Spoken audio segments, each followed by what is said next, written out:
Are we ready? I'd like to call to order the Town of Mccandless meeting of June 14th, 2021.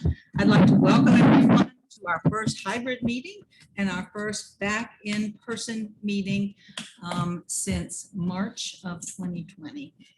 We will have the Pledge of Allegiance that will be led by Councilmember Coonan. Thank you.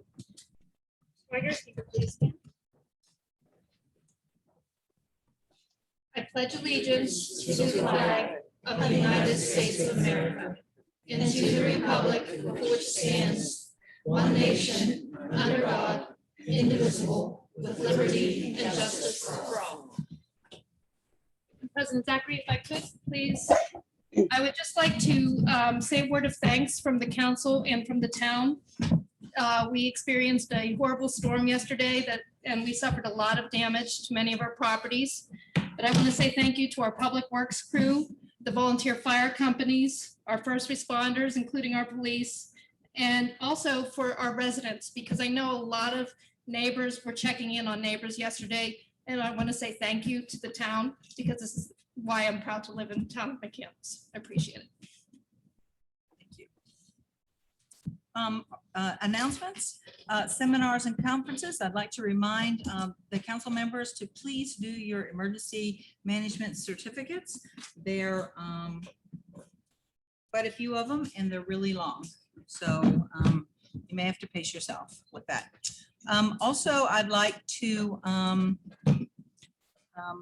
also echo what Councilmember Coonan said and thank our firefighters and police and all of our emergency individuals for working all through the night, answering numerous calls.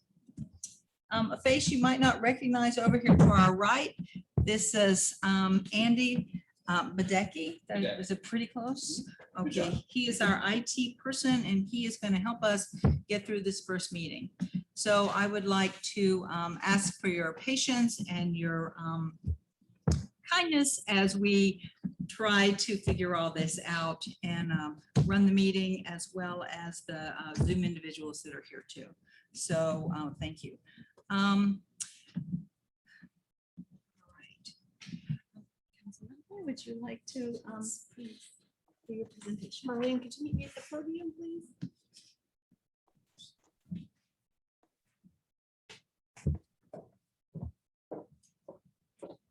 Camera, I'm gonna have you stand over here and we'll look at each other, okay? What?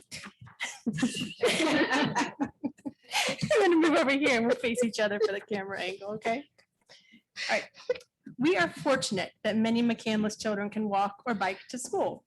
Since the start of the 1994-1995 school year, some lucky Mccandless children have been able to do so under the careful guidance of Marlene Vogel.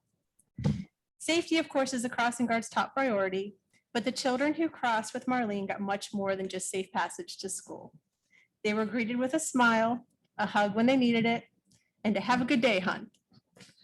On cold days, Marlene reminded them to zip up their coats and put on their hats. She called their parents if they fell on their way to school and always handed out treats on holidays. The kids in Marlene's care crossed roads safely and with love. Over the years, Marlene became a measuring stick to gauge how much the kids had grown over the summer. She enjoyed hearing about her kids who moved on to high school and beyond. She took the time to get to know parents and pets alike. Marlene has truly become part of the fabric of our community. Last Friday, Marlene wrapped up her 27th school year as a crossing guard for the Mccandless Police Department. And today was the first day of her well-deserved retirement. Marlene, thank you so much for your service and for loving our children. On behalf of the town of Mccandless, it is my honor to present you with this clock and wish you a happy and restful retirement. Thank you, Marlene. Thank you. Give you this box so you can take it home safe. Okay. Thank you.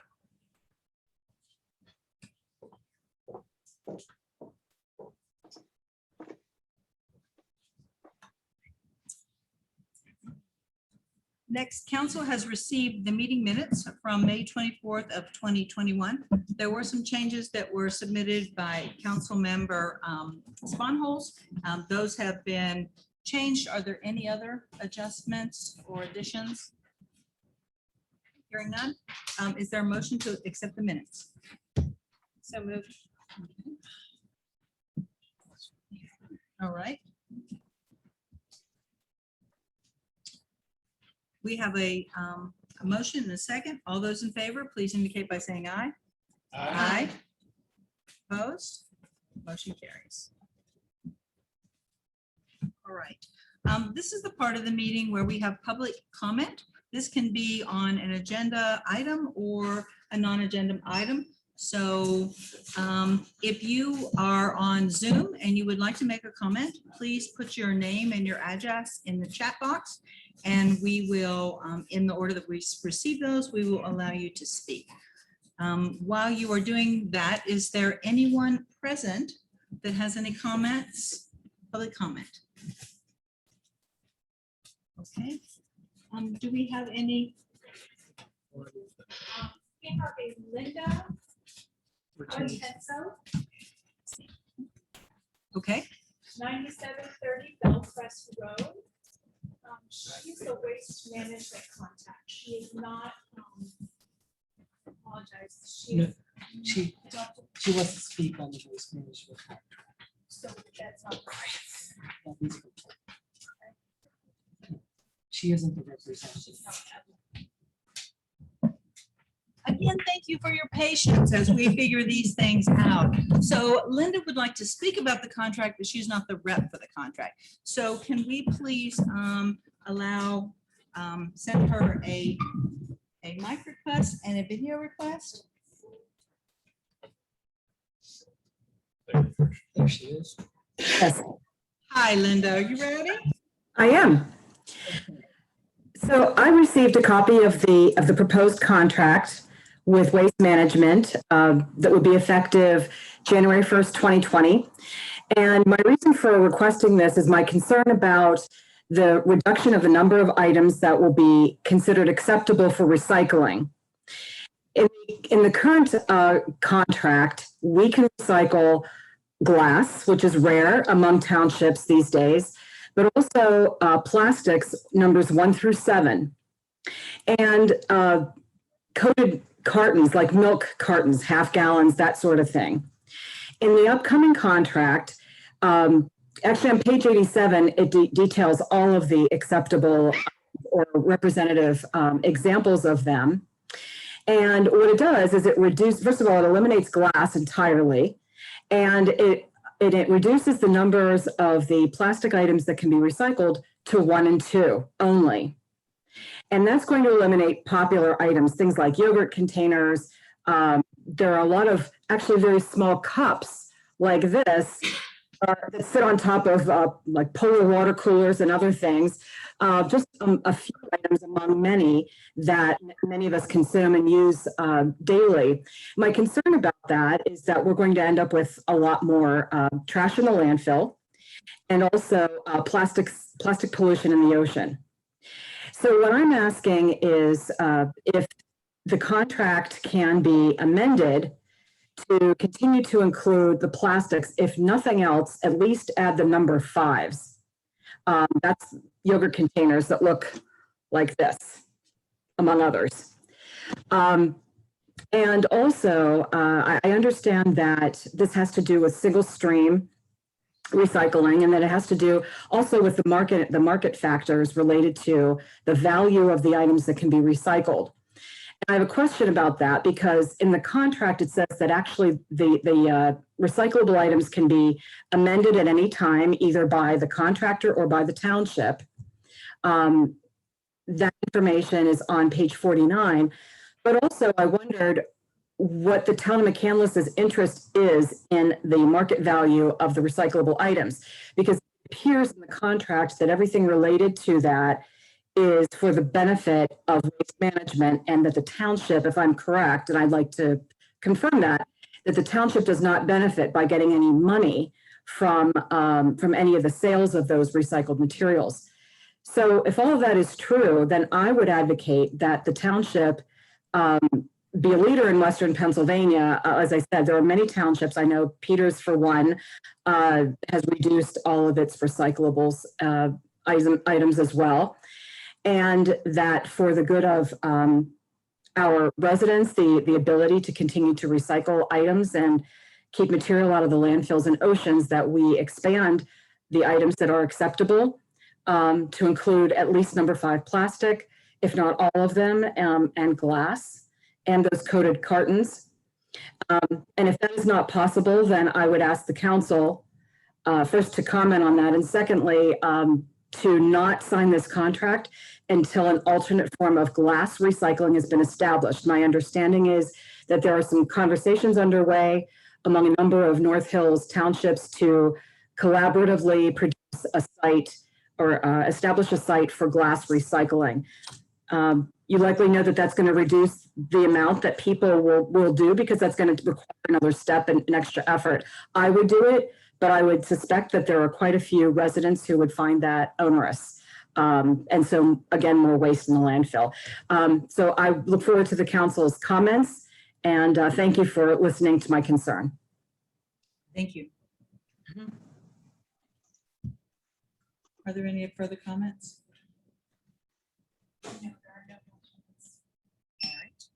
All right, hearing none, we will move forward to the reports of Finance and Personnel Committee.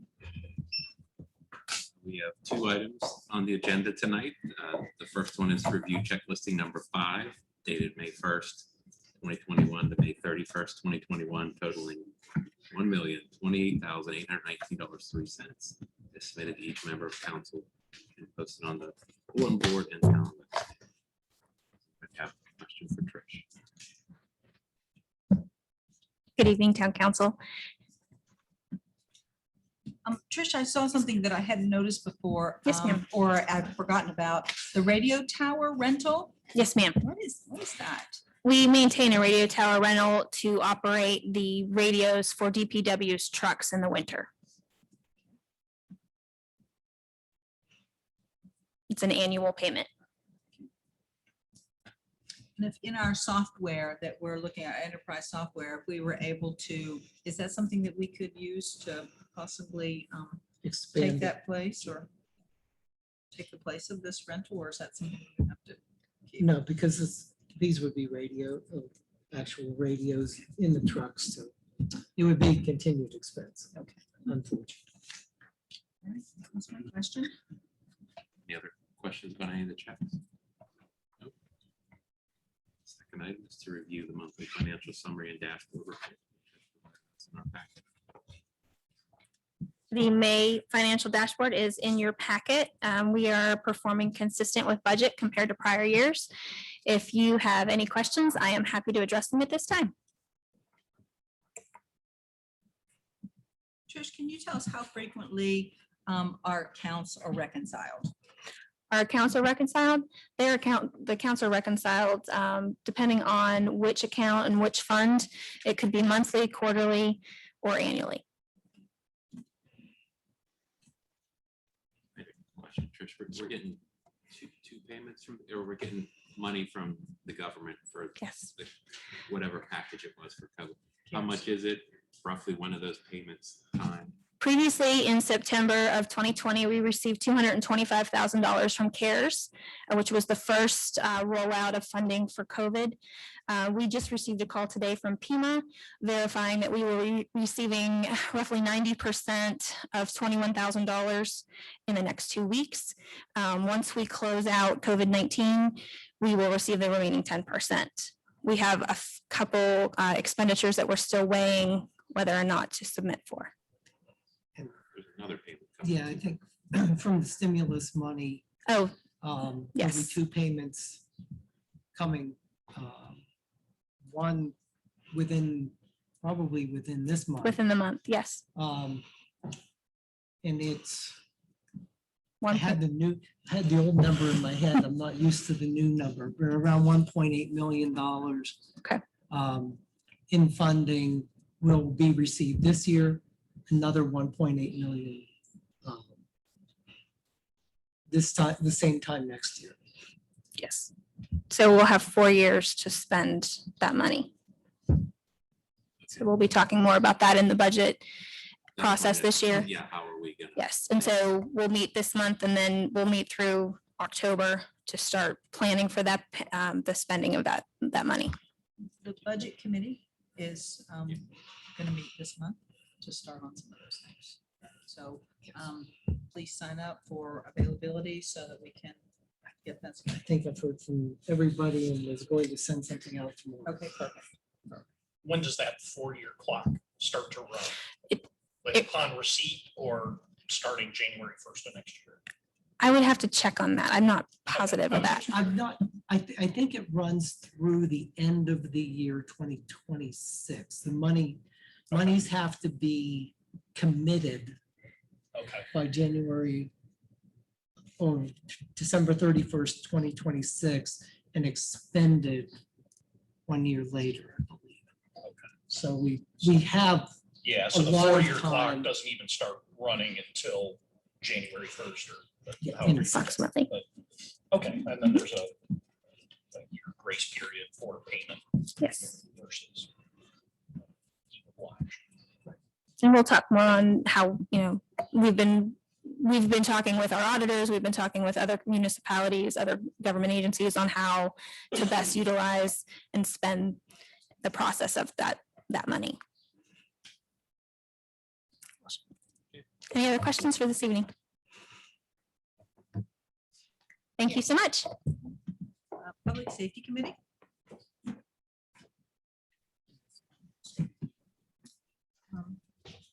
Who's it back up?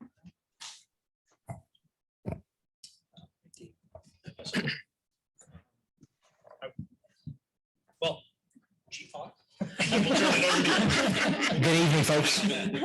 Happy to see everybody face to face. It's been a while. Y'all have my report for the month, and as you can see, May was kind of a busy month for the police department. Some good reasons, some not so good. I won't get into the finite details unless anyone has any questions for me.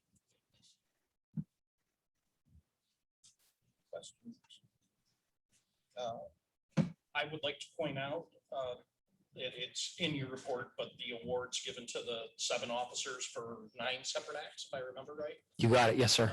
over the last, More or less 18 months yeah, I was gonna say 2 years, but that sounds. since Chief DeSandy retired. I went back that far.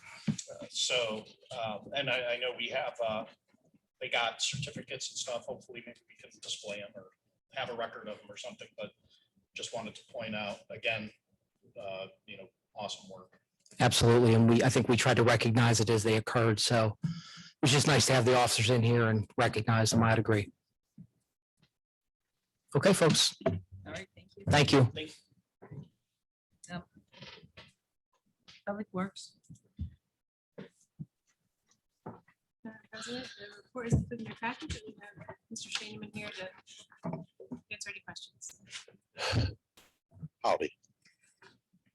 Probably didn't tell me I had to stand up here. Any questions? Park pavilions Yes. permits are available. Yes, ma'am. Just for announcements. And I am suggesting that maybe next year that we somehow get that online. But I know a lot of people who work 7 to 3 and can't get down there in person to do that. So Yes, maybe ma'am. we can see about moving those online in some way to save you all the work and to also allow people who work during that time. Absolutely. So Got a question? nice job on all the trees. Thank you. Thank you. And I'm sorry, I skipped zoning committee. So let's back up there. Checks on all these. Thank you. Hello. You didn't even jump up and say you forgot me. I'm not going to interrupt you. All right. The reports are in your folders. Are there any questions? You have to forgive me. This is my first in-person meeting since Yeah, I've been no, here, so. no, it's mutual forgiveness for all of us tonight. It's just, Well, update us on where the RFP is for the zoning update. Yeah, should be hitting the website either Tuesday or Wednesday. Just depends on when John has a chance to put it online. We're going to be putting an ad in the paper as is required by the charter, posting on the American Planning Association, probably the state as well as the national chapters, and see what we get in about a month. Terrific. So everyone is looking forward to that. I know we promised that. We're working with oil and gas. I want to just make sure people know we've not forgotten that. Oh, yes. It just Yeah, takes a little time to get things moving forward. correct. Yes. Any other questions for RJ before she runs away? How long is that open for? Yeah, so we've got about 5 weeks with 1 week prior to the closing. People can submit any questions if they need clarifications. We'll post them online and give everyone the chance to respond before the submittals are due. Usually they do roll in, within the very end of that last week. And then 4 weeks from the closing or whatever. Yeah, so from usually the posting week, I'll give, 5 weeks from that Friday. From that point, the RFP has cooked in about 3 months for us to review, interview, decide whether we want to hire anyone that was responsive. Any other questions? We are looking forward to that. All right. Okay, back in order. I apologize. Services Committee. Thank you, Madam President. Can you hear me all right on Zoom? Yes. All right, thank you. First, Fire Marshal Stack would normally be here this evening, but he is on vacation. So if we have any questions, we can certainly take them up at the next opportunity. I did want to start by being a little redundant and having actually been attempting to reach my home last evening around 6:15 p.m. I had occasion to see all of our first responders of all types out busily and amazingly trying to manage this widespread event. So since he isn't here, I would have congratulated he as well as the other first responders. But I did want to point that out. The Fire Marshal's report for April and the permit report for May, as well as the code enforcement's violation complaint statistics report for the month of May are in council's packets. Should anyone have any questions, I will certainly endeavor to answer them, or perhaps Mr. Grimm could. But that's all I have for you tonight. Any questions? Then that concludes my report. Thank you. Recreation Committee. Thank you, Madam President. I do want to report a couple of items coming up from the Activities Advisory Committee, which includes the July 2nd bingo.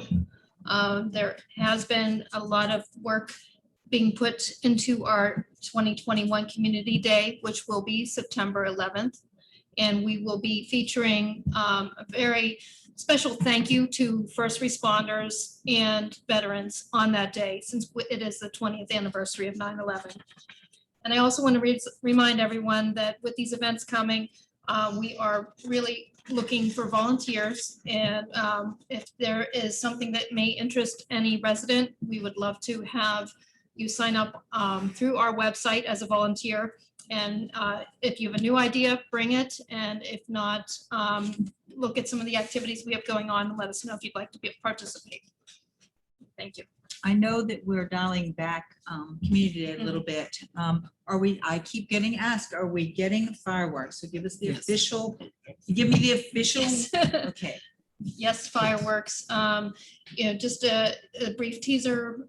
We will be having a 5K race in the morning, a car cruise in the afternoon, and fireworks in the evening. So while we won't have all the games and stands and bands and things that we are used to, there will still be plenty of opportunity for people to gather with their neighbors and celebrate the community that we are in.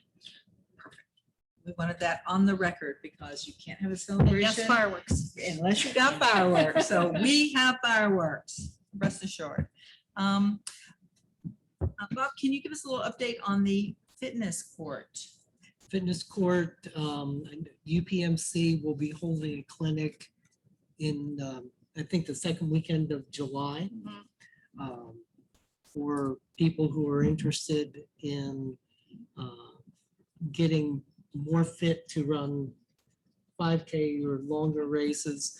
So anybody hoping to be able to be ready and run in the 5K for Community Day, that's a perfect chance to hit the ground running, so to speak, pun fully intended. And not only get in shape for the run, but also utilize a fitness court. They're going to show you how you can utilize a fitness court to get in shape for running. Terrific. And just as a reminder that the fitness court is open and available to the public. There is no charge. There's no membership. You are welcome to go there. There are nice directions. And we also have a video actually on our website on how to use those different apparatus and using your own body weight. So that is open to everyone. Can you give us a little sneak peek about our blood drive? We are working on some concepts for the blood drive. We're going to be meeting with the Red Cross to make sure that the facility that we have in mind will work for their needs. And maybe one little teaser is that we're trying to work out a competition between the police and fire. Is there another entity or just police and fire? You can throw EMS if you like. EMS, perhaps The EMS. gauntlet has been thrown down. This idea was brought to us by Raj, our junior council member, and he is actually working with the representatives from there and is helping to orchestrate this. So Raj, I see you're not here, not on the meeting, but thank you for getting that started. And he's going to be integral to the organization and the running of that. So thank you for that. All right. Anything else, recreation? That's all. Thank you. All right. Old business.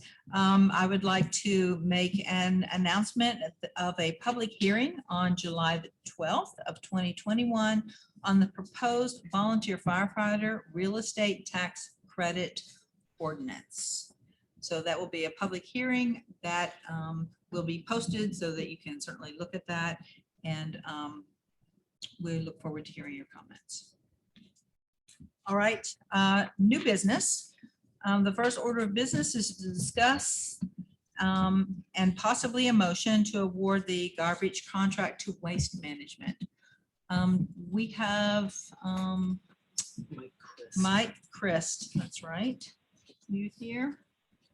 Yes, I am. Oh, okay. Are you on the phone or are we waiting for a visual? I am on the phone. Okay, that's fine. I just was going to wait if we were expecting to have you. So everyone has looked at this contract and Mr. Christ is here to answer any questions or concerns that anyone on council might have.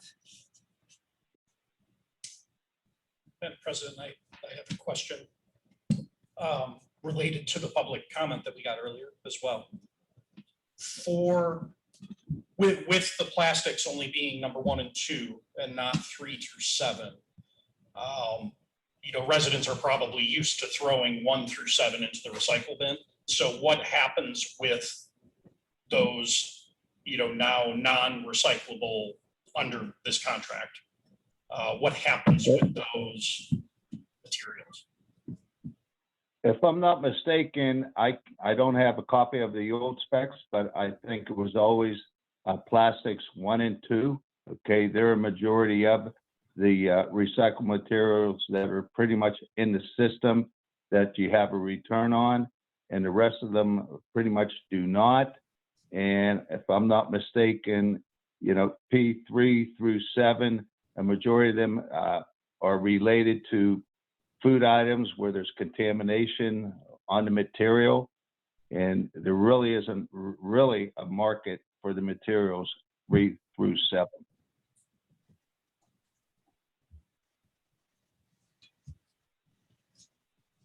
Okay, I'm just trying to think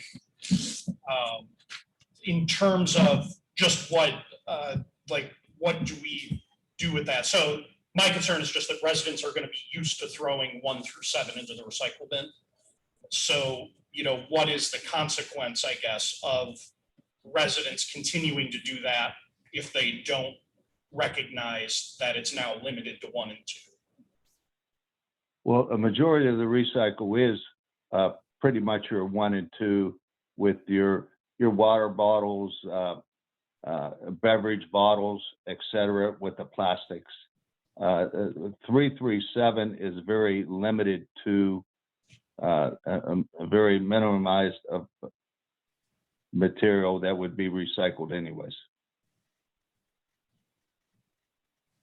Okay, but what would the consequence be of that? I'm just trying to figure out, is there some increased cost somewhere? Does it end up in a landfill? Just what happens to it and what are the consequences under the contract if 3 through 7 is in the recycle bin when you guys collect? That's the part I'm trying to get to. Naturally, there's a weight to it is very minimized, and you're right, it's going into the landfill, correct. So I did appreciate Linda's comment. Both waste management bids did not include glass. Now we are looking into doing what the other municipalities have done and have a separate collection. She's completely right. Less people will do that. But our other bid offered the same thing. It's not like, well, oh, we can go to another option and they'll take glass or they'll take the 3 through 7. Nobody is taking it because nobody is buying it. So if nobody is recycling it, then it goes into the landfill. So that's unfortunately, that's the bottom line with that. Now you can recycle your own glass. I've got a glass cutter. I'm cutting my wine bottles. I mean, got glasses for everybody for Christmas. I mean, but you can find a way to use it. But right now, it's not being taken. And there's no. I'm also worried from the cost perspective. There's no increase in cost to the town. For the residents. For the residents.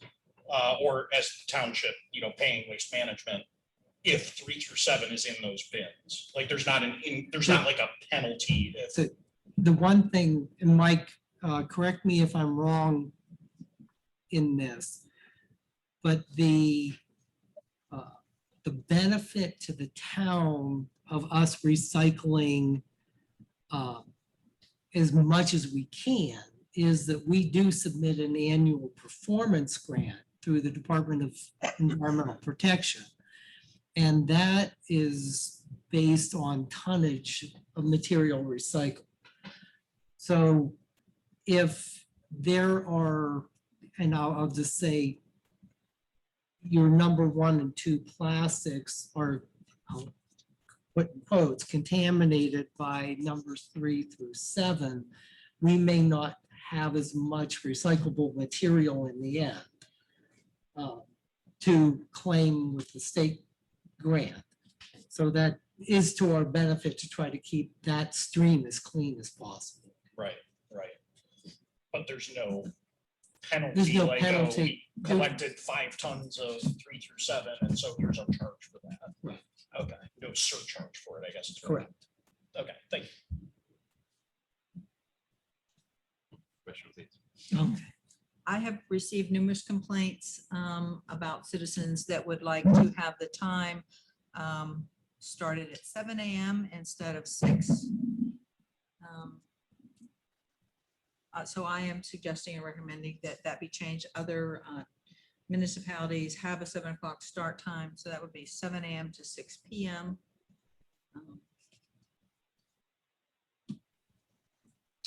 What do you all think about that?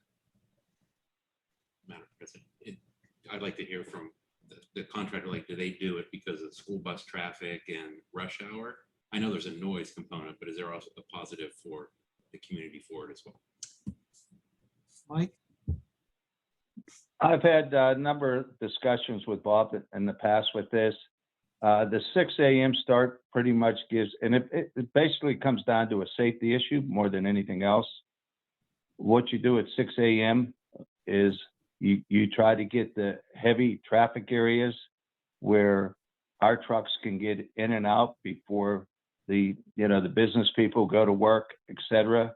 Okay. Our drivers on the street with the heavy roads, etc.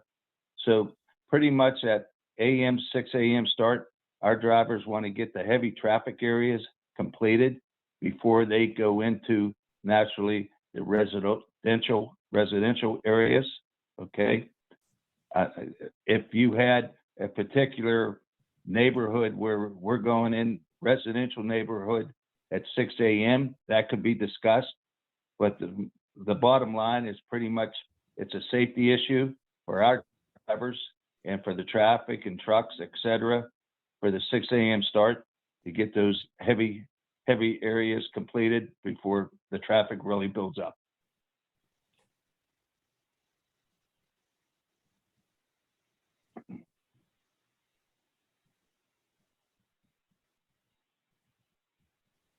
I would like to have the start at 7 o'clock. I've had so many citizens complain, and the trucks oftentimes start way before 6. But I think we've worked through a lot of that. I think we're doing much better with that. And we've added escalating penalties for that kind of a start in this contract as a try to respond better to that kind of complaint.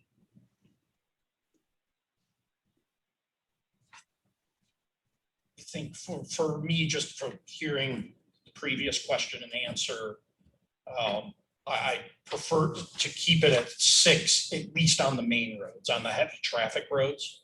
And then maybe residential, I'm using that loosely because obviously there are main roads in residential areas too, but the more residential streets, maybe if those could not start until 7 to the extent possible, I would have it makes sense to me from a safety standpoint to try to get the main roads done before rush hour and school buses hit. That's my perspective. Other council members? I'm okay with the 6 o'clock start because I know the buses do start picking up students in the area at 6:20. And I would rather, just for the flow of driving to and from the high school and with students out on the road, et cetera, if the main roads could be clear of the garbage trucks by 7 a.m., that would be very helpful. Well, they won't be cleared by 7. They just will start at 6. Right. So to they'll get the still be busier going all roads. day till 6 Sure. p.m. Right, on the, Okay. yeah, but to start like they said, the main roads, I don't know if we have access to the scheduling of the trucks to see where they are going first. Or, like we said, where the complaints are coming from our residents. Are they from more people on these larger throughways that Mr. Chris is speaking of, or are they coming from more residential areas? I'm not sure what we are calling main roads, but Right. I'm getting complaints on Grubbs. I'm getting complaints on the Grand. I'm getting complaints on Parkland. Because I may have seen them before 7 on my street, on my commercial, but I've seen them before 4. But I think we're addressing I that. think we fixed Yes, that. that's being addressed. I think we fixed that. So, all right, so I'd like to hear, we need to have enough people to say keep it at 6 or to change it. So that's 2. Can we do a staggered start with 6 a.m. on the main roads and then 7 for the residential? I don't know what the main, I'm not sure what main roads means. Is Grubbs the main road? Grubbs seems like it's considered a major artery. Mike, would you be able to provide us with a list of roads that Waste Management would consider to be main roads? Bob, I could get you a list of each route of where they begin their AM routes. Okay, and we could just take it from there. Okay. If there's 3 trucks that are starting at 6 a.m., here's where they start. Okay. Okay. That would be helpful.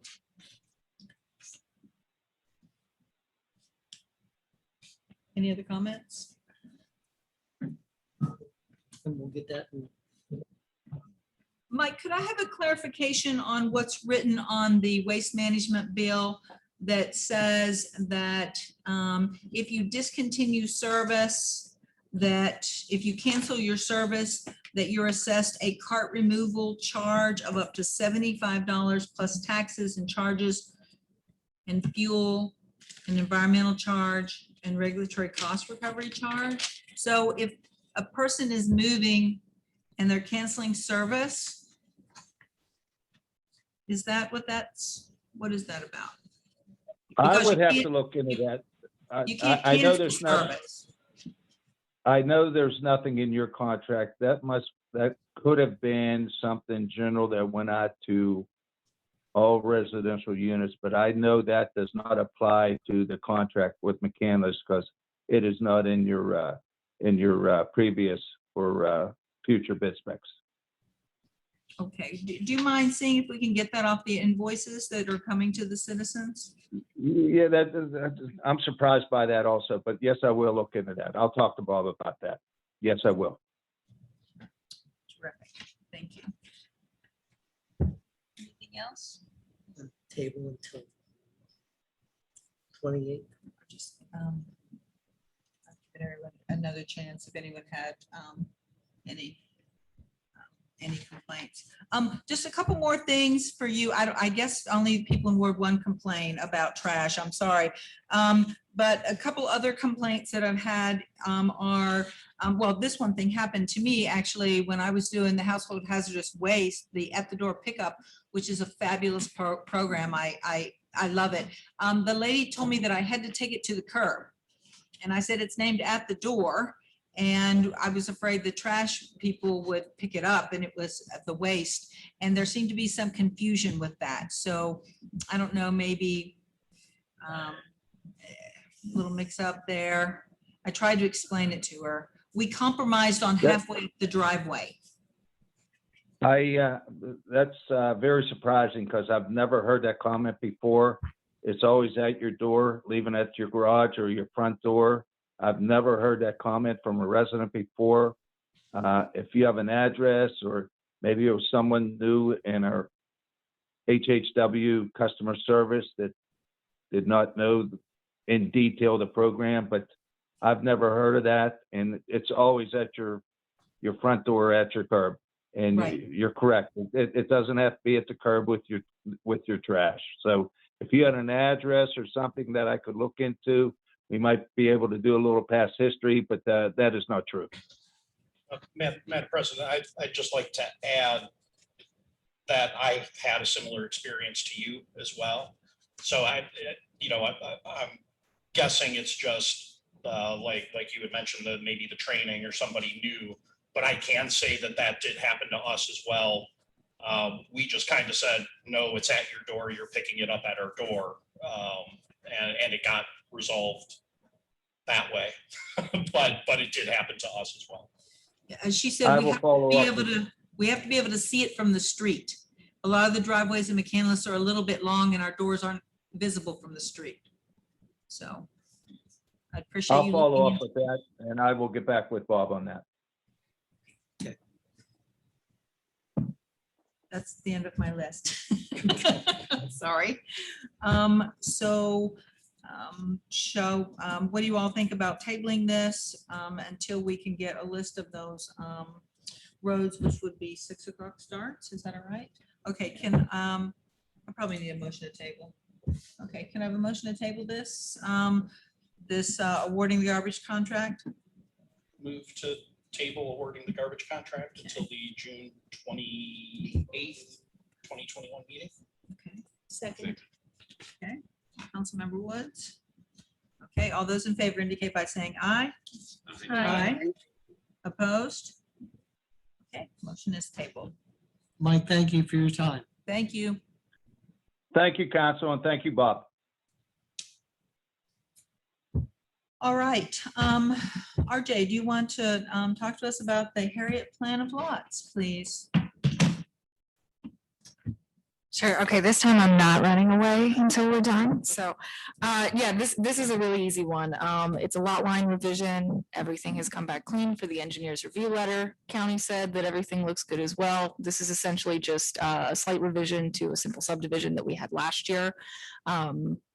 probably right after we got back in here from the pandemic. So essentially, Mr. Harnett has subdivided a portion of his existing property, which he eventually intends to use to build his future home.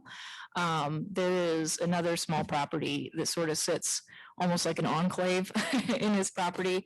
So he's just shaving off a little bit of that second property with the consent, of course, of the other property owner, and moving a little bit more into the main parcel. I believe there's also an access easement, a private access easement that was going through the main parcel, so that second one could be accessed. I believe that's also being eliminated. They've worked, either something out where there's a better access to the street.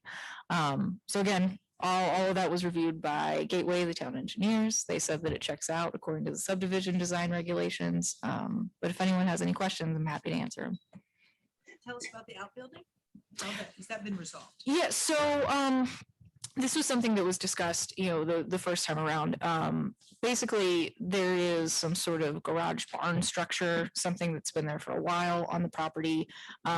It was previously just a non-conforming structure, essentially, when the property stood, because to have an outbuilding, I'll call it, like you said, you have to have a primary structure, so like a house basically on the lot to have one of those secondary structures. Eventually, Mr. Harnett, of course, intends to construct his home on that lot, but due to the pandemic last time around, and of course building materials, the price of those, if anyone hasn't heard, they're all over the place, quite expensive right now. So essentially, when you're doing the subdivision, this lone outbuilding becomes out of compliance. But if they put up, the house within the next year, they pull the building permit for that, it will then be tied to the main structure on the lot. So it's okay to have, essentially. If the price of building materials continues to be an issue, or something else unforeseen comes up, but Mr. Harnett's still intending to build the house, we can always discuss, an extension for that. But as it stands right now, we've got a year time limit before they have to take it down. Do we need to make that part of the motion? So it's actually, there's a note on the plan. Okay, that's good enough. Yes. And is an extension for that something that would be essentially a routine matter? Yeah, it's very informal. I mean, this doesn't really happen too often. It's more that we don't want to get into a situation where we're letting accessory buildings hang out on lots without primary structures as a commonplace thing. Yeah, this is sort of a special circumstance. Now, if he eventually decides this isn't going to work out, we had planned to build our home there, but materials are too expensive, this location isn't right and whatnot, before vacating, that would need to come down. But essentially, if the intent is there and they're moving forward, it's okay. But if it just takes him longer than he anticipates, that Right. would be kind of a routine extension type thing. Yes. Okay, I just want to make sure we don't put him in an uncomfortable position. No. This gotta build in the next month. This is something that we had discussed previously, pre-pandemic and everything too. So. Okay, thank you. Any questions? RJ? Okay, may I have a motion? Do you mind reading the motion, please, Councilmember Woods? I move to approve the application for the Hartnett Plan of Lots number 2 subdivision plan submitted by Shoup Engineering Incorporated on behalf of Matt Harnett at Grubbs Road in the R2 single and 2-family residential zoning district, as reviewed by the town engineer in their letter dated June 4th, 2021, and recommended for approval by the Planning Commission. Is there a second? Okay, Councilmember Clement. I ask again for any questions? Hearing none, all those in favor of this motion indicate by saying aye. Aye. Opposed? All right, motion carries. Bob, do you want to talk a little about the salt contract extension? Sure. The North Hills COG entered into an agreement in 2018 with Morton Salt on behalf of its COG communities to provide salt to those communities. The contract essentially had one base year bid of $69.36 a ton. Then a 2-year extension was possible at the sole discretion of COG members. The COG members exercised both of those option years, and in both of those option years, the price was held firm at $69.36. So we are now into the period of time where an extension requires mutual agreement between Morton Salt and the communities. Morton has agreed to extend the contract, but with a 5-year or 5% increase in price to $72.83.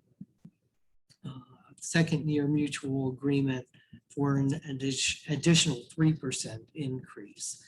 And as part of our due diligence, the COG and the managers have reviewed other contracts through similar COG agencies. And even at the higher rates in the second year of the mutual provisions, we will far benefit from having this agreement compared to a South Hills COG meeting or COG contract that the price is in the $80 range. So it's still very well negotiated.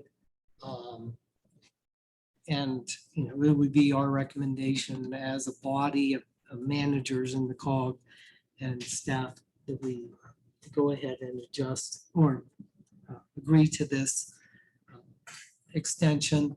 And also keep in mind that we do purchase salt from the State Coast Source contract as well as the COG.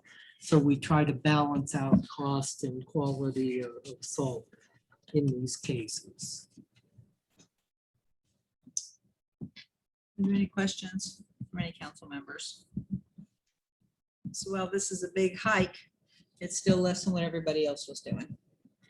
Yeah, when we spread it out over the number of years of the contract, it is a horrible increase. Okay, all right. I'll call for a motion to, if there's no additional questions, I'll call for a motion to approve the extension of the contract. Move to approve the salt contract extension of the NHCOG. Is there a second?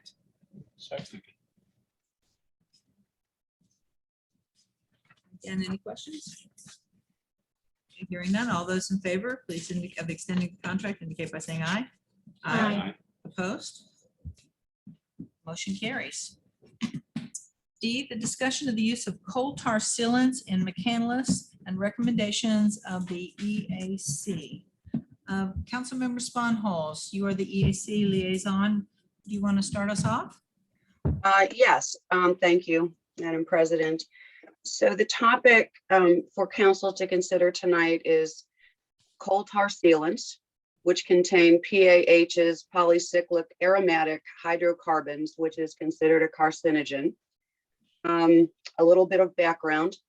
The town was contacted by a Fox Chapel Council member, Mandy Steele, who I think is actually watching the meeting right now, regarding the dangers of both to humans and the environment from these coal tar sealants. The matter was referred to the EAC for further investigation, and as a result, and contained in council's packet, is a recommendation to council from the EAC that the town draft a formal resolution recommending that coal tar products should not be used in the town. And I might add, the town itself is not using these products in any event. They are currently not sold by the major big box home improvement stores. Our research indicates there are a couple of holdout small hardware companies that may sell them. Mostly this is coming from more like large contractors and so on. Many local communities have already adopted resolutions, and others like Fox Chapel have gone a step further and approved an ordinance banning these products altogether. And in addition, to name just two, Washington, DC and Austin, Texas are among the growing number of large metro areas that have also banned these products. Council's packet includes the resolution adopted by Richland Township, which it feels covers is a good place to start should council be interested in considering such a resolution. We've also included in the packet the Fox Chapel Ordinance in the event that any council members would want to consider going that step further to actually ban this product in our town for safety purposes. The danger, by the way, the USGS findings and other studies show that that this product leaches into our soil, gets into our waterways. It turns to a dust that gets tracked into our homes. It's particularly dangerous to young children. A number of different cancers have been linked to this product or to the PAHs that are contained in this product. The EAC also included a project form supporting the recommendation for resolution, but it also goes further and includes, which I think is an excellent idea, educating residents, businesses, and developers regarding the dangers of associated with these products. So for tonight's meeting, I was trying to determine what exactly we're asking of council. But I think that, well, first of all, council's feedback on this matter. And I think that there's feedback with the idea of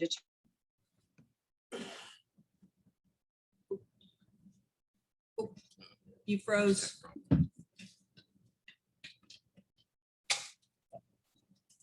We'll give you a couple of seconds and then we'll just cut council loose to see what they think. Text her, tell her she's frozen. She might still be talking. There you are. There you are. You froze. You're back. I didn't show I froze, but I'm sorry. Technology. Can someone tell me where I left off with you? You were going to ask council's opinion. Thank you. So as I see it for tonight, I would be looking for feedback from council. And in my mind, I see three possible directions. One would be to consider approving the draft of a resolution. Second could be if council was so inclined to consider taking a step further of an actual ordinance that would ban the product altogether. Or obviously there is do neither of those things, although in that event, although it is certainly not my recommendation that we do nothing, it would be at least my recommendation that council approve the EAC project form, which does include the educational opportunities to spread the word about this dangerous substance. So I'm looking for council feedback. All right. Yes. Carl. Thank you. Councilmember Charles. For those that don't know me personally, I am a registered architect in Pennsylvania, and I run a construction company. I want to add to that I'm also certified in green buildings, and I've built or designed 5 of them. So I want to sort of, I guess, establish that to say, where I'm coming from. While I believe this is probably, accurate and not good for our community or our environment, but when you look at it in the lens of a business, we have a state building code, we have state environmental regulators that, make it easier for everyday people doing business to not have hundreds and thousands of different regulations in each little tiny community. So while the intent, I think, is really good, I'm against it for that reason of,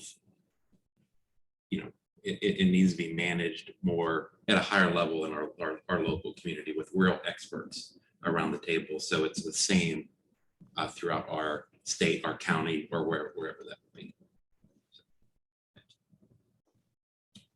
I think that's very well said. Having a more global approach to this instead of each municipality and the contractors trying to figure out what do we do here. We can go down the list, VOCs and paints, certain filaments and light fixtures. Right. Like it's a slippery slope. Like where do you stop? Agreed. I agree. Other additional comments? Madam President, I'm just wondering, so it sounds like you would be opposed to doing an ordinance but would you be in favor of doing a resolution? In which case the town could say, we don't want this to be done here. It's more of a recommendation. It gives us the opportunity to follow the EAC recommendation to interact with contractors and businesses and urge them not to use it here. I think it's more, well, that doesn't have any teeth behind it, I guess. And I think it's also just the different regulations in the different communities is the big thing that I think can't put my hands around the support. I definitely would support the education process. I definitely would support talking to businesses and explaining the dangers associated, with this. In fact, the EAC has an amazing speaker series that they do, and I would like them to see not just take this, but the top 5 things you touch every day that can cause cancer, and do just a whole series on education on how you can protect your family from environmental hazards like this. And I agree with you. It is a bad thing. It just seems like it needs to be done at a higher level by people who are familiar with literature and are trained in reading studies and understanding them. Additional comments? Yeah. I would just echo what Councilmember Charles said.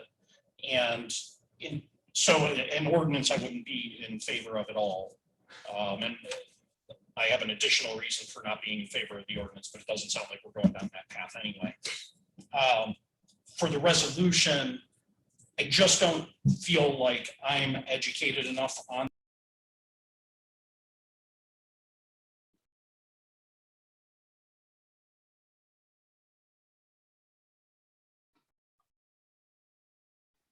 myself personally. I would need to be a little bit better educated on it to even discourage it. I wouldn't be opposed to an education campaign as long as it was about, the information wasn't coming from biased sources would be my only concern, which I don't think is a huge concern, but I would want to make sure that they weren't coming from biased sources. So maybe there's information that's included from the U.S. Gas Association or something, as well as whatever other materials have been pulled. So that's, and also I have the same thought on the resolution. It doesn't really have any bite, and I don't want to go down the path where council starts just making resolutions of kind of wish list things, because that can be anything and everything. And I prefer to focus on issues. And the thing that came to mind were kind of those big ordinances, Councilmember Woods, that you had proposed, or not even ordinances, charter amendments and ballot initiatives. Like, I feel like that stuff we should get to before wish list resolution type things. That's where I'm coming from. Yes. I appreciate all those comments and valid points, and thank you for your insight. I think right now we're at a period where there's a lot of our neighboring communities who are adopting ordinances and resolutions on this. And I think the benefit of that is that if we're all able to say regionally to distributors of this, that look, none of us really want this in our towns, or this is banned in our town, the market for it here is eliminated. And Mccandless can't do that by themselves. Fox Chapel can't do that by themselves. The state has decided for whatever reason not to act on this particular substance. But right now, I think it's timely for us to consider at a minimum a resolution so that we can cooperate with our neighboring communities, and maybe the problem will take care of itself. Councilmember Clunin, you're quiet down there. Well, thank you. I appreciate what I've heard so far. I'm wondering if the education aspect should come a step before a resolution. Or I guess the proposal here is kind of a simultaneous thing, but maybe I am definitely 100% in favor of the EAC project form and the education aspect of it. Because I do believe things like this money talks, and if our residents are educated and ask the question, do you use this? And if the answer is yes, then they have the choice then to say, well, I'm going to prefer a contractor that does not. But I originally thought I was for the resolution, but I appreciate the comments and do want to tread lightly and not have too many regulations where it becomes that folks say they don't want to do business in a certain community because they just don't know, because things are changing all the time and they don't know what they're allowed to do and what they're not allowed to do. And I know that does happen. We're seeing a lot of building going on in Mccandless, and we want to continue to welcome that. So I think at this point, definitely the education aspect from the EAC, and I'm still considering the resolution. I'm looking through the project form here, which of course is the form that committees present to council to approve for, that's their approval to move forward. And there, it looks like there are to recommend, you did that already, utilize information from the USGS, which has some really nice information. Looks like you could just copy right off there onto our website to distribute and develop. Right. So I'm looking at this, trying to figure out which ones of these we want to approve. Do we want to approve any of them? I'm looking, there are 3 here on the Is that the project form? It is. So what we're deciding now is, let's just take this a piece at a time. Let's look at this project form and see what we want to approve of this, what they proposed, and then we can decide what else we want to do. So I think the EAC has provided the recommendation, right? We did that already. Utilize information by the surrounding to use coal tar sealant, strongly promote. Okay, we agree with that. Reach out to town business to educate them, advocate for safe. Okay, all right. So the project form doesn't have anything on it about a resolution or an ordinance, either one. It's all education. Am I correct, Councilmember Sponholz? Yes, this was, I think that this is the number 1 thing. And as you said, the number 1 item was already submitted to council. And I'm just, I don't think, well, I'm not going to speak for everyone, but this certainly covers more of the recommendation. And then no matter what council decides, moving ahead with advocacy campaign of a variety of sorts. Okay. So would it be all right, Councilmember Sponholz, would it be all right for me to ask for a head nod approval for this project form that we have here? And, yes, please. And then the next thing we will discuss is the ordinance. So you have the project. Yes. Quick question. Yes. Would you mind clarifying, in terms of resolution, we know it's not an ordinance. So we've heard words like there's no teeth in it. Okay. Will you further clarify? I would be happy. Yes, because I know this can be confusing for our Right. residents. This is our solicitor who is new to the to our meetings. Yeah, this is my first in-person meeting too. His first in-person meeting. This is our Steve Corbel, attorney. Thank you, thank you. All right, so a resolution is simply a statement by council. It has no teeth. It's not enforceable. It is not, I would not even categorize it as a regulation. It's simply a statement.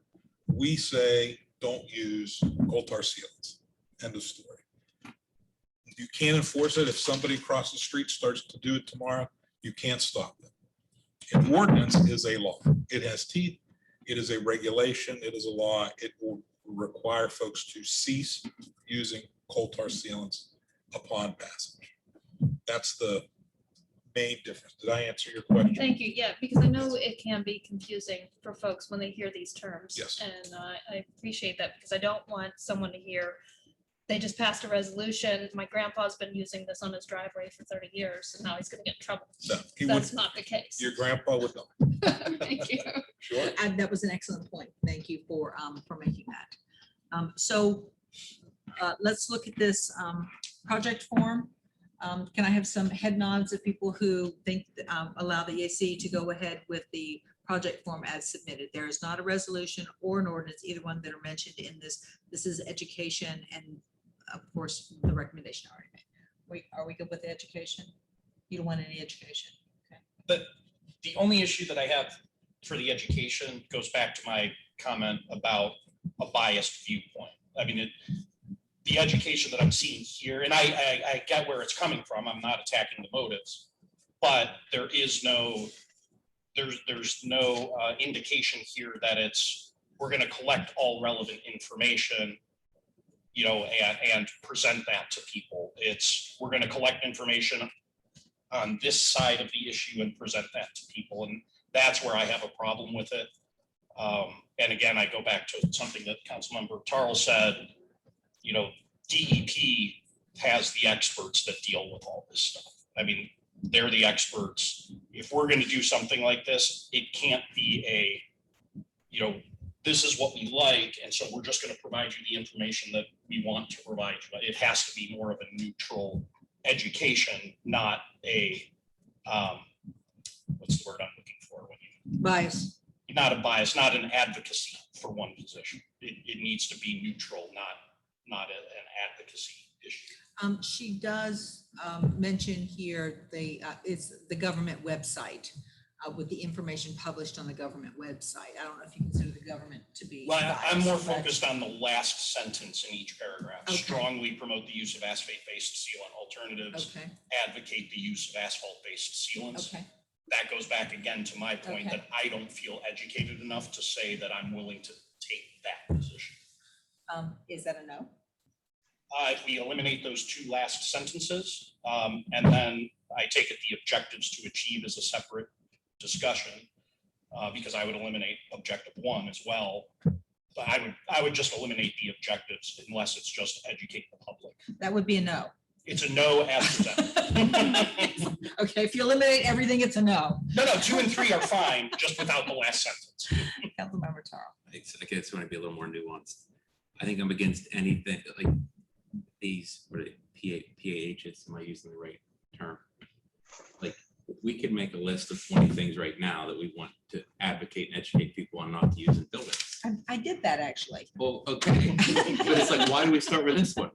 Like, why is this one so important versus the others? It's not our role to pick and choose whatever we feel is the hot topic of the day. You know, we're not the ones to do it.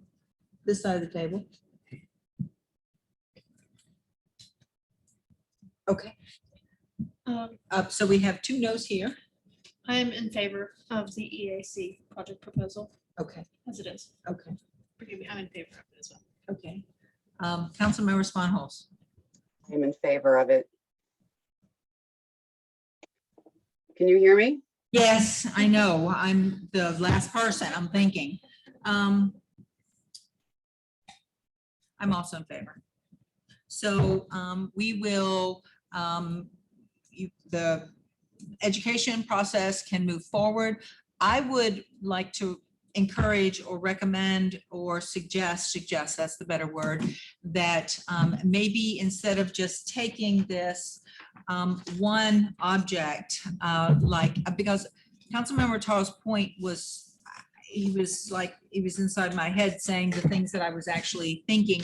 I would really like to see not just this gone after, but pesticides or air fresheners or scented candles or permanent markers or plastic and microwave. I mean, there's a whole list of things that we do every single day that a lot of people don't really think of. So I think this could be one of those things, but I'd really like to see kind of a more global thing of, did you know that this can cause these effects on you or the environment?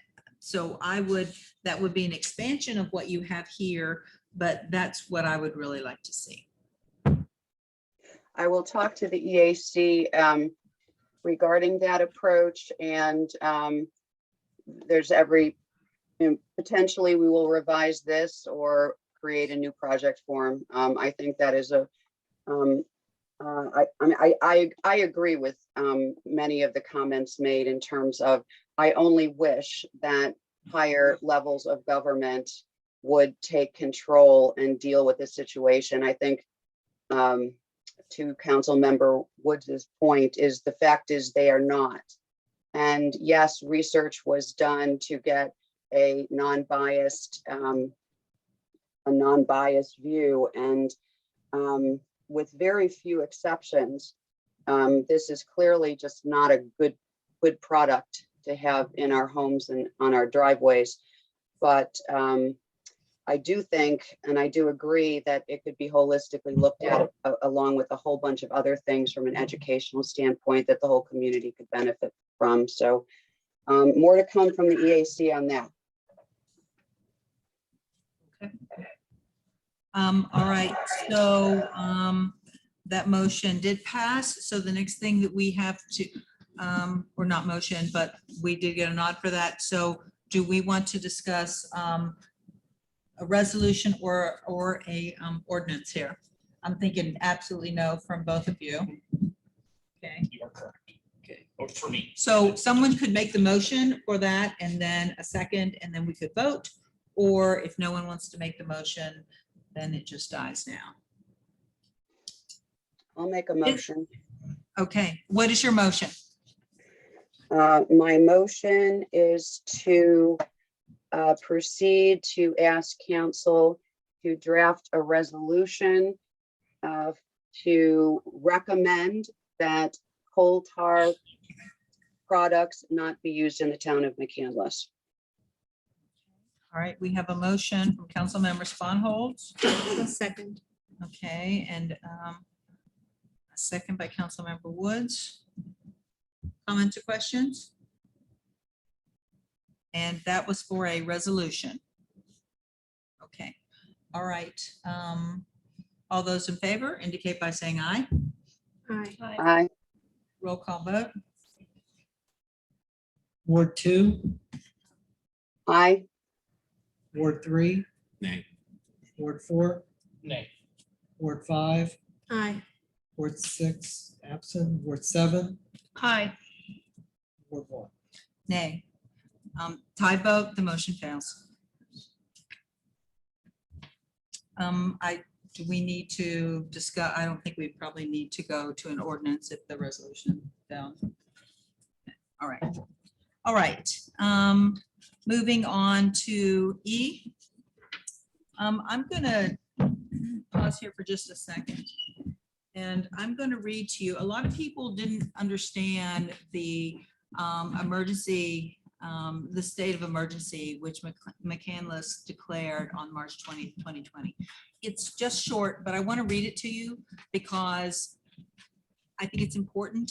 I think we're in a very historic moment in our lives. These are things we'll remind our children and our grandchildren of. And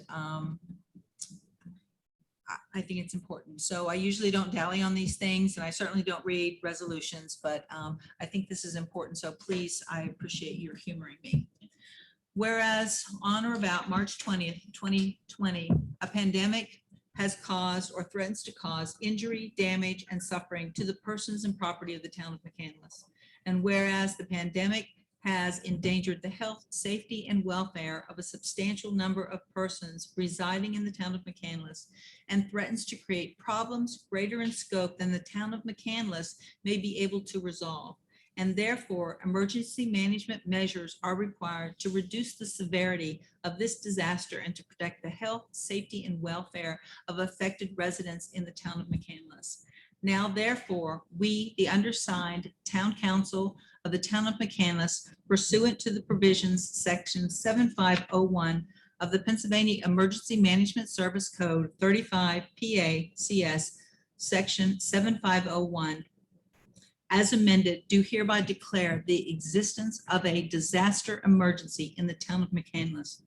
We direct the town of Mccandless Emergency Management Coordinator, that is Dan Stack, to coordinate the activities of the emergency response and to take all appropriate actions needed to alleviate the effects of this disaster, to aid in the restoration of essential public services and to take any other emergency response action deemed necessary to respond to this emergency.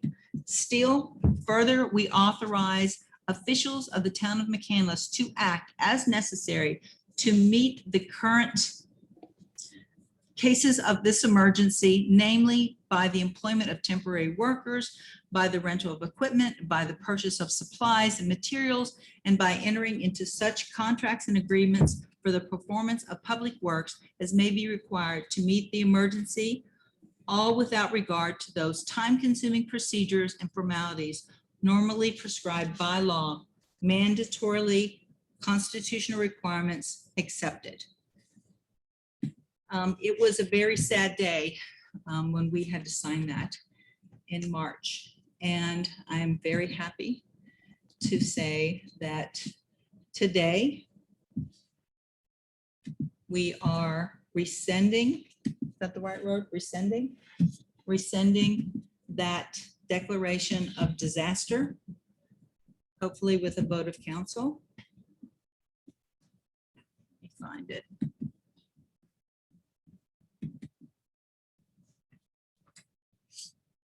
And this is what we will be voting on here. It's very short.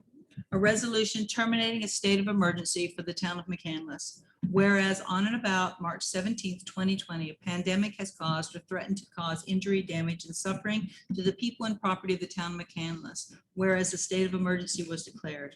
Whereas it is determined and declared that the conditions constituting a state of emergency no longer exist in the town of Mccandless. Now, therefore, we, the undersigned town council of the town of Mccandless, hereby terminate the above referred declaration of the state of emergency.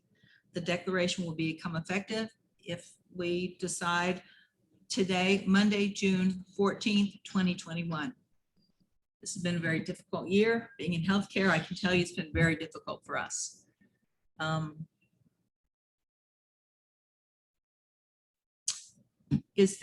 I would actually like to make the motion to adopt resolution number 10 of 2021, terminating the state of disaster emergency in the town of Mccandless. Is there a second?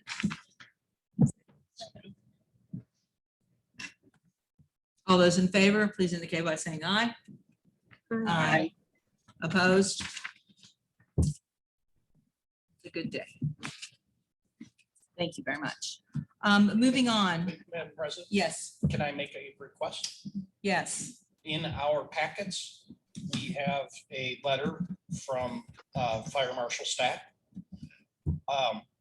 Would you mind if either I or somebody else read the names of the people that he would like to formally recognize as the members of the town's emergency management team? Was that included on the information in the public website? Dan's, yeah. I think it'd still be okay. Go ahead. Okay, so as part of the letter saying that we can terminate, or that the recommendation is to terminate the emergency declaration, we have a letter from Fire Marshal Dan Stack, and he wanted to take the opportunity, and I myself would also like to do that, to formally recognize the members of the town's emergency management team for their help and support throughout this event. And specifically, and I apologize in advance because I will butcher names during this reading, so I apologize, and if anybody wants to correct me, just jump in and correct me. From UPMC, Mr. Keith Lawrence. Allegheny Health Network, Miss Mary Kovac. Mccandless Franklin Park Ambulance Authority, Chief Stephen McInnes. Mccandless Chief of Police, Ryan Hawk. Mccandless Police Lieutenant, Jeffrey Basil. Public Works Superintendent, Mr. Mark Sabina and Mr. Jeff Shoneman. North Allegheny School District, Mr. Roger Seckler. Town Manager, Mr. Robert Grimm. Assistant Town Manager, Ms. Trish Greathouse. Human Resources, Mr. Nick Mance. Building Official, Mr. Jeffrey Frazier. Zoning Official, Ms. RJ Susko. Code Enforcement Officer, Mr. Shannon Vincent. Assistant Fire Marshal Brad Kaiser, Public Information Officer, Mr. John Bajarski. And Fire Marshal Stack goes on to say, without these individuals' involvement and information sharing, this event would not have ended as smoothly and as seamless as it did. And I want to express my thanks and gratitude for their efforts. And I'd like to echo that thanks and gratitude, not only for the people listed, especially for the people listed, but also for everybody else who works for the town, who works in public service, everybody who got us to where we are through this emergency. Yep. People in this room, behind me here, people at this table, people out here, you know, all the officers, all the public servants in anything. This is to date myself, my big memory of a tragedy as a kid was the Challenger explosion. This is what our kids are going to remember. This is that event for them. And the way the people of the community and all the folks at the town here pulled through it, it's heartwarming, it's encouraging, and it makes you proud to be a resident. So thank all of you. Thank you, all of you.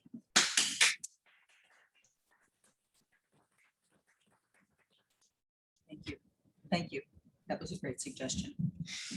All right, to F. Can you tell us about the excavating and the demolition here? Sure. I'll expand a little bit on the memo that was submitted with the council folder.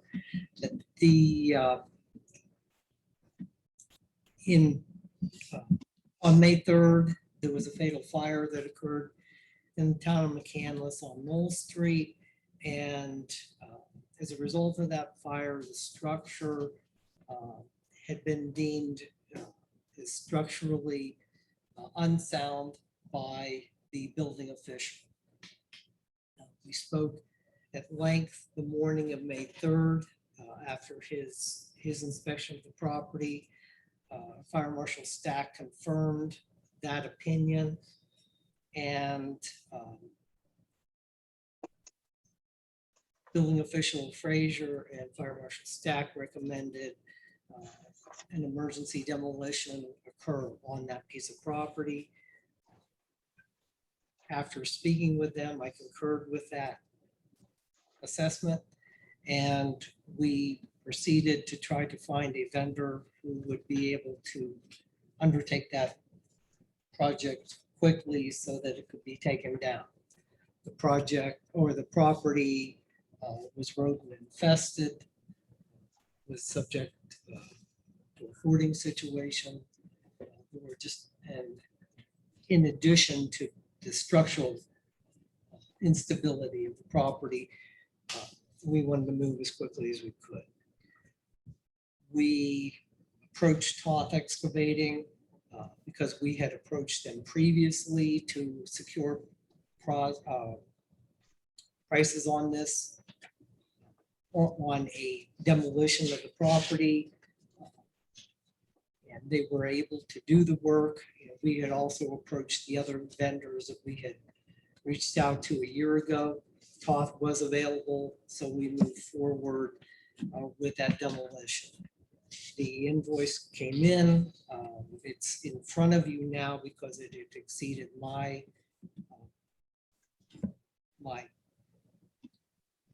authorization. My allowance, yeah, to take the action. By and large, the price of this at $42,000 included $29,000 in landfill and disposal costs, which would have been a similar number had any excavator or any contractor come in and done that. This was significant in part because of the timing of this, but also just because of the amount of material on the property. It probably is twice what a normal demolition would cost for the size of property, but given the amount of material, that's where we're at. So I would ask that council ratify that action. Explain other situations that we've run into. This had no insurance attached to the property. We were having a hard time when I made the decision reaching next of kin. Next of kin ultimately did confirm that there was no insurance. So we discussed the price with them, and they understand that we will be processing a lien. Well, lien, the town does not absorb this cost. There will be a lien placed against the property to recoup this cost. Any other questions? Any questions? All right. Oh, yes. I can't find the letter here that explains to go, it went from 7,000 to 42,000. Well, the original bid that we had gotten for the property last year was a smaller structure that was on there. It was 7,000, and actually the actual work of that was 12. So when you look at the numbers, the actual demolition cost wasn't any more than what we necessarily would have expected. It was a landfill cost. Exceeded. Was the landfill cost a result of the fire, or was that just the result? That was stuff That was all of the debris associated with the property. I mean, that was within the house. It's expensive to dump in the landfill. Yeah. It's Yeah. expensive. What the original contract say to do with the debris? The original contract did not include, it was a separate building on the site that would not have had the amount of material because of the interior. It didn't have the impact of hoarding that this did. But it was the only pricing that we had available to us to use. Any additional questions? I'm opening the floor for a motion. Motion. Councilmember Clunin. Move to ratify town manager's action to engage Toth Excavating to perform demolition of 8937 Knoll Street. Is there a second? Second. Second chance for comments, questions? Hearing none, all those in favor indicate by saying aye. Aye. Aye. Opposed? Motion carries. Thank A little housekeeping, well, it's not housekeeping, it's a reorganization actually of how we do our meetings. Short history, we used to have 4 meetings a month. Things were really drawn out. We only had 1 voting meeting, so it took a long time to get business done. In Mccandless, we've changed all those things. We're down to 2 meetings a month, and we have a voting meeting every time. So the way we have our meetings structured right now, there's a lot of redundancy.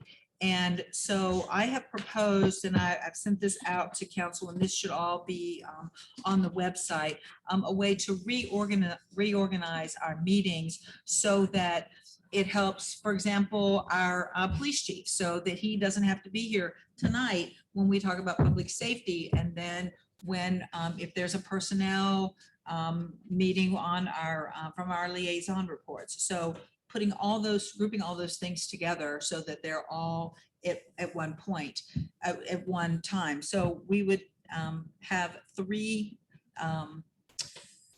committees at our second meeting, 3 committees at our 4th meeting of the month, the second Monday, the 4th Monday of the month. And so I've sent that out to everyone. I took feedback from everyone, and I think it will make things a little cleaner and a little more organized. Let me be clear, it wouldn't be 100% because I don't think it's fair to change the liaison positions with 6 months left, because the reorganizational meeting will be in January of next year, 2022. So that will stay the same, but I'm hoping that when someone is interested in public safety, they can say, oh, this is the public safety meeting, so let me come to that. Or, oh, I missed it because I can't tell which meeting I'm supposed to go to. So that was my goal, to try to kind of mainstream things and not miss anything, kind of consolidate things that made sense to go together, and make it easier for citizens, make it easier for staff, so they didn't have to be here all day and all night too. So I open for, I've taken your comments, but if you have additional comments or ideas, or this idea stinks, it's a really good idea, let's do it, I'd like to hear from you. Everyone loves it. I think it makes sense. And then I just wasn't clear. Are you also thinking of assigning the liaisons grouped in the same way? I'm gonna try. And you can see toward the right, I was kind of examining workloads and meetings, and that's what the numbers are there to the right. Yeah. And so you would be on, and then the next week you wouldn't be on. That won't happen right away, even we change the format of the meetings.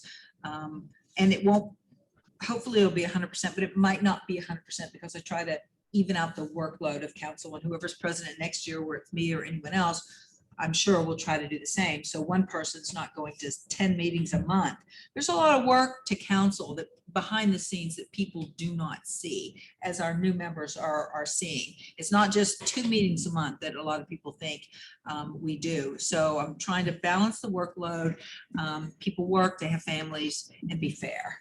So I think it makes sense, but there's always the opportunity that if something comes up that needs to be addressed, it can exactly. go in the off week. Exactly. Or off meeting. Right, and our meeting will still be structured the same way, just the top half of it will be these committees, and then we'll have the new business and the old business and all that stuff will still continue.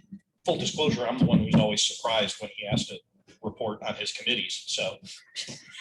Good. Somehow I'm the one always taken off guard with it, so I think it's great. Okay, good, so you'll just only have to pay attention half the That's right. time. Good, perfect. Yes. I can always pay attention, I'm just not good at it. President, I think I spoke to you in my comments prior to this, but especially in terms of recreation. I have noted that the town's recreation, while we rely on activities provided by North Park and the North Allegheny School District, I like the idea of this because it does focus our energies, and we can start thinking about an actual recreation department or something resembling that, like so many other communities have. So I do appreciate this gathering and focus. Thank you. Thank you. Thank you. All right, then, I think I just need a head nod to see about instituting this maybe next month.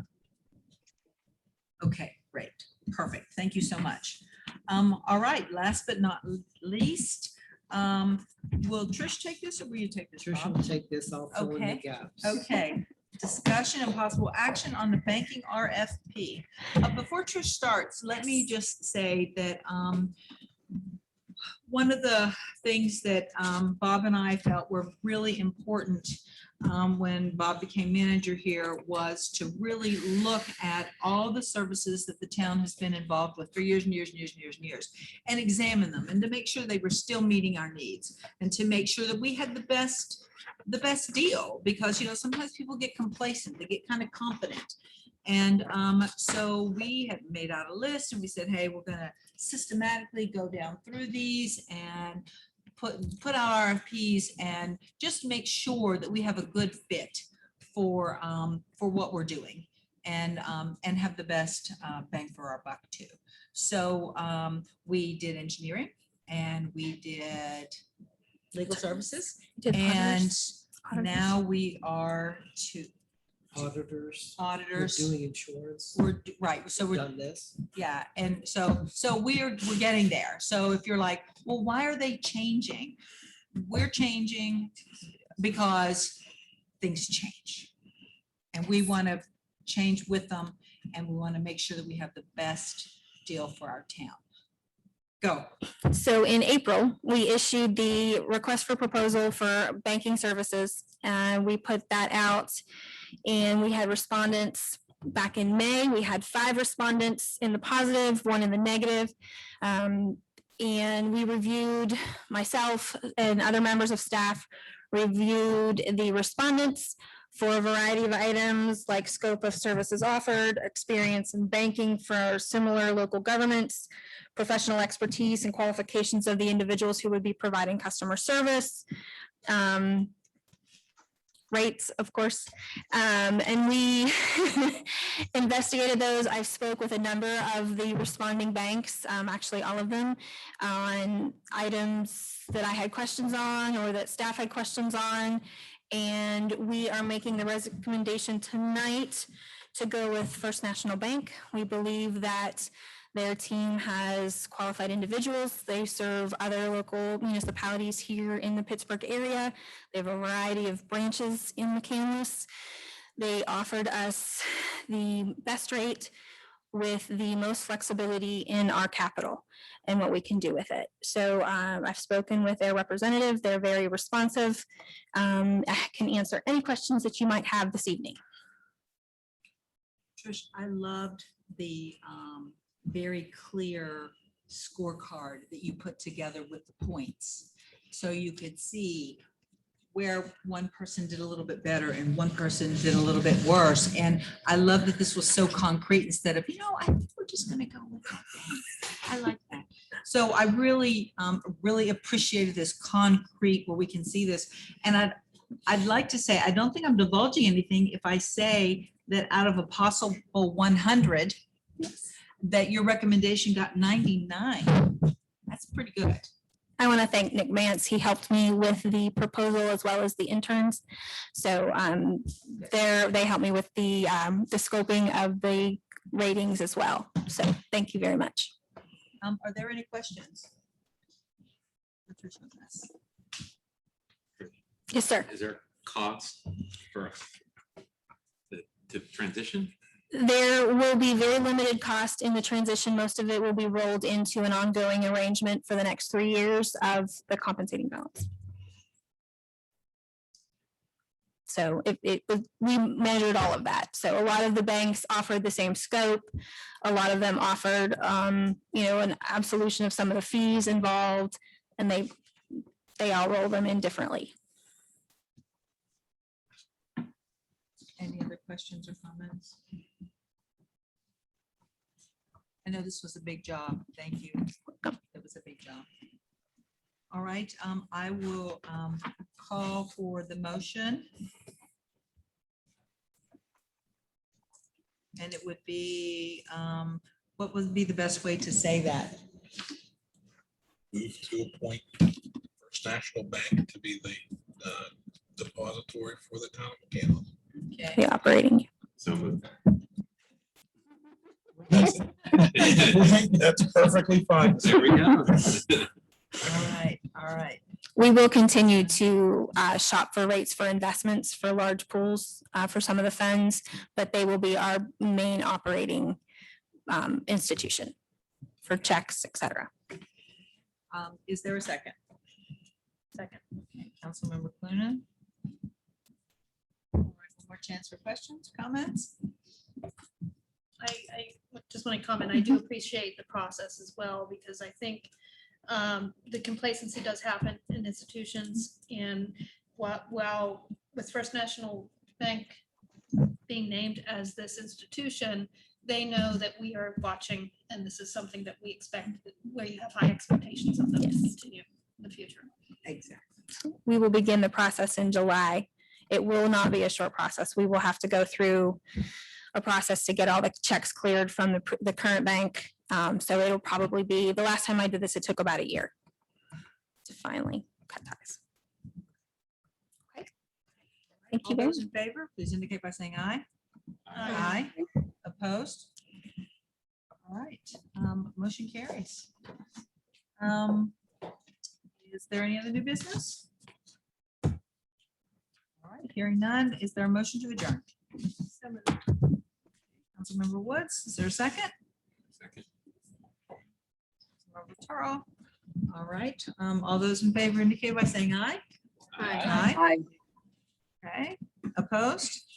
Meeting is adjourned. Thank you all very much for being here for our